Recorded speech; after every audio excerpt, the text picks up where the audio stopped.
عید پر خطرناک سازش۔ مسلمان آزادی سے قربانی کیوں نہیں کر سکتے؟ بھارت میں مسلمانوں کے لیے عید الاضحیٰ محض ایک مذہبی تہوار نہیں بلکہ ایک آزمائش بن چکی ہے۔ جہاں دنیا بھر میں مسلمان آزادی سے قربانی کرتے ہیں، وہیں بھارت میں مسلمانوں کو اپنے بنیادی مذہبی فریضے کی ادائیگی میں رکاوٹوں کا سامنا ہے۔ قربانی پر پابندیاں۔ بھارتی حکومت اور مختلف ریاستی ادارے قربانی کے جانوروں کی نقل و حرکت، خرید و فروخت اور ذبح پر سخت پابندیاں لگاتے ہیں۔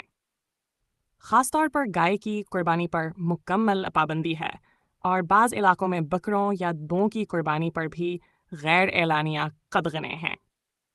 ہندوتوا کا بڑھتا اثر۔ بی جے پی حکومت کے تحت ہندوتوا نظریات کو فروغ دیا جا رہا ہے۔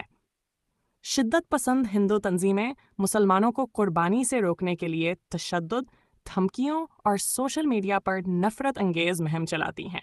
کئی مواقع پر مسلمانوں کو صرف اس لیے نشانہ بنایا گیا کہ وہ قربانی کا جانور لے جا رہے تھے۔ بھارت میں ویرات کوہلی کو گرفتار کرو کا ہیش ٹیگ سوشل میڈیا پر وائرل ہوا ہے۔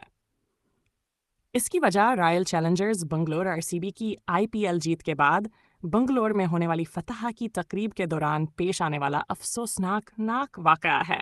واقعے کی تفصیل۔ RCB نے اپنے پہلی IPL ٹرافی جیتنے کے بعد بنگلور کے ایم چنا سوامیہ اسٹیڈیم کے باہر بڑی تعداد میں مداح جمع ہوئے۔ ہجوم کے بے قابو ہونے سے بھگدڑ مچ گئی، جس کے نتیجے میں 7 افراد جاں بحق اور زخمی ہوئے۔ اس دوران اسٹیڈیم کے اندر جشن جاری رہا، جہاں ویرات کو حلیہ ور کپتان راجت پٹیدار نے مداحوں سے خطاب کیا۔ پولیس کی کارروائی۔ بنگلور پولیس نے RCB، DNA entertainment event organiser اور کرناٹک اسٹیٹ کرکٹ ایسوسی ایشن کے خلاف FIR درج کی ہے۔ ان پر غیر ارادی قتل اور عوامی تحفظ کی خلاف ورزیوں کے الزامات عائد کیے گئے ہیں۔ 4 افراد کو حراست میں بھی لیا گیا ہے۔